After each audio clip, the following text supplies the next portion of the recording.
Magandang oras mga kababayan, mga ka-Golden Boy. Meron tayong latest ngayon sa nangyayari sa Iran. Ayatollah Ali Khamenei versus Donald Trump sa Iran. Bakit hindi pa binomba ni Trump ang Iran sa ngayon? Well, hoping pala si Trump na mayroong mangyayaring magandang diplomatikong paraan para maiwasan ang pagbubumba. Pero mayroong mga kondisyones, mayroong yatang 4 na kondisyon si Donald Trump para hindi niya ituloy kapag tumalima, kapag sumunod itong Iran.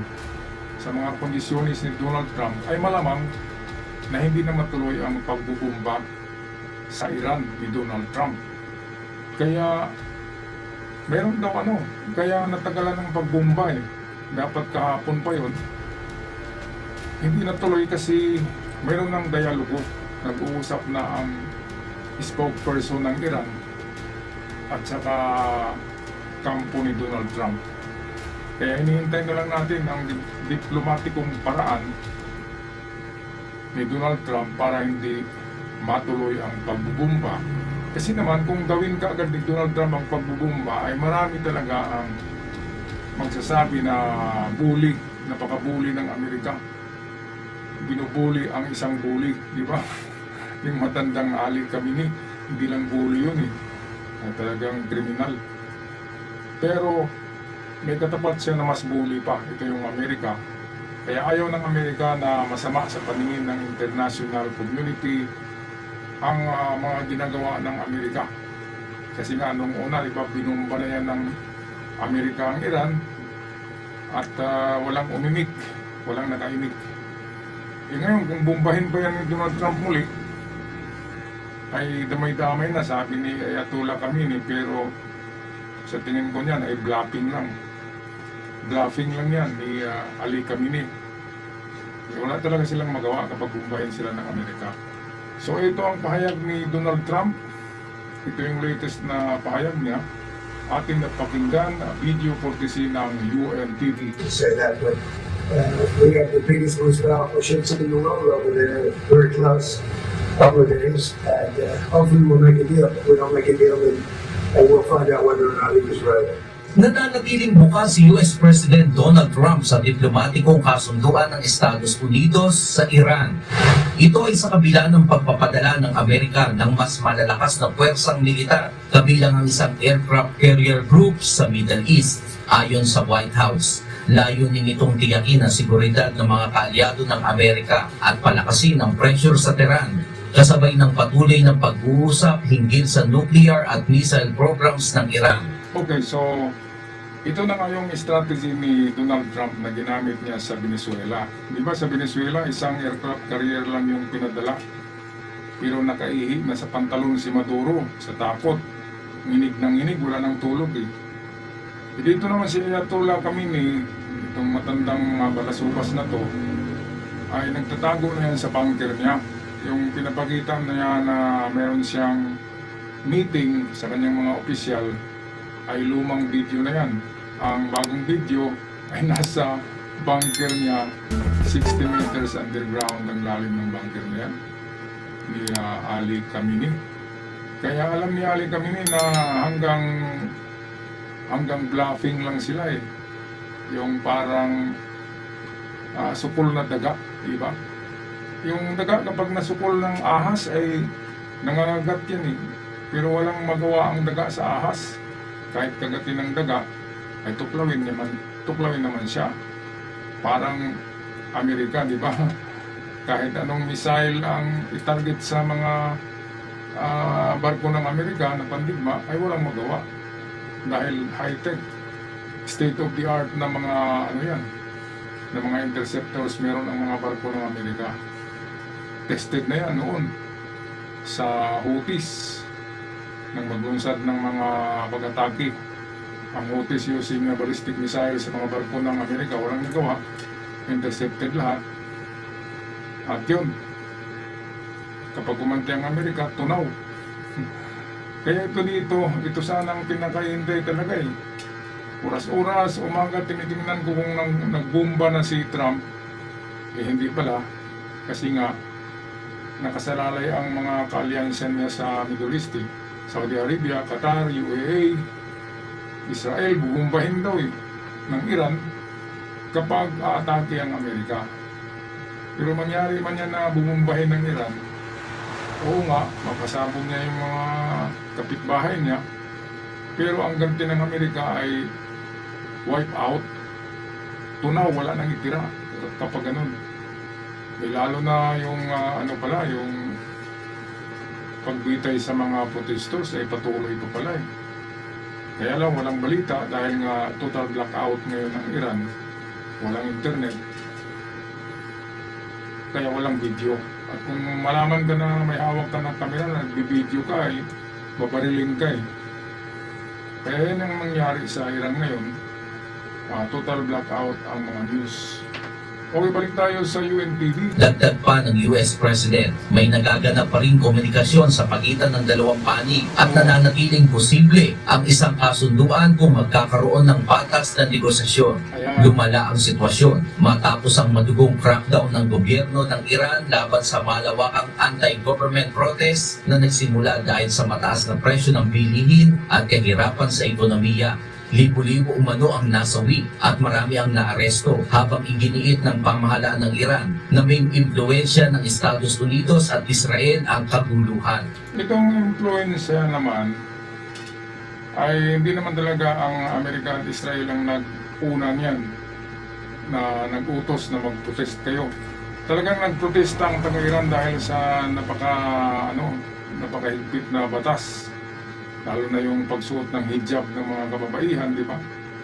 Noong una, yung pagprotesta, yung may dinukot yata na babae na hindi nagsuot ng hijab at nawala. Sabi nila ay tiniklo na daw, natiklo na. Kaya noon pa man ay nag-umpisa ang malawakang rally. Ngayon lalong dumami dahil nga sa pagbagsak ng kanilang pera. Imagine nyo, ang isang milyong real, hindi lang 1 milyon 1.5 real, 1.5 million real, ay katumbas lamang ng $1. Ibig sabihin, ang 1.5 million real ay 59 pesos lang. Hindi nga umabot. Mayaman pala tayo pag pupunta tayo sa Iran, no? Kasi meron tayong 1,000 peso ay ilang milyon na ba yan? Ilang 60 pesos ba meron ng 1,000? Di ba? Ay naku, super millionaire tayo pag nandun sa Iran. Ipapalitan yung pera natin ng sako-sako na real. Kaya sobrang bagsak ng pera ng Iran. Sobrang bagsak. Kaya kung kayo negosyante ng itong money exchange, pwede kayong mamili doon. Pwedeng mamili ng real kasi mura pa. At pagbalik niyan sa kanilang magandang ekonomiya ay muling babalik yan sa totoong value. Kaya magandang bilhin yan Kapalitan mo yung mga dolyar mo, bawat dolyar ay isang milyon mahigit 1.5 million. Kaya grabe. Kaya naglabasan ng mga tao sa daan dahil yan. Nabagsak ang ekonomiya at ang mahal-mahal ng bilihin at ang kanilang pera ay wala ng value. Grabe. Balik tayo sa balita. Sa panig ng Tehran, mariin ang babala ng Supreme Leader nito laban sa anumang aksyong militar ng Amerika. آمریکایی‌ها بدون اگر این دفعه Ito na yung جنگی رو بندازن این جنگ منطقه‌ای خواهد. Ayon kay Khamenei, posibleng madamay ang buong rehiyon sakaling sumiklab ang digmaan. Dagdag pa niya, ang mga protesta ay mistulang tangkang kudita laban sa gobyerno, ngunit agad naman itong napigilan ng mga otoridad. Okay, so paano napigilan yan? Dahil pinagbabaril nga. At ayon sa local report ay meron ng nasa 20,000 daw ang namatay. Tapos yung nasa ospital ay sobra na ng 30 sa oras na ito. Siguro nasa 60,000 na yung sugatan at na ospital. At lalong dumami pa yung mga nabido. Kaya itong si Ali Khamenei ay nagsabi na napigilan. Paano hindi mapigilan? Pinagbabaril talaga ng baril. Diba? Tapos yung mga protesters, bato lang namamato lang.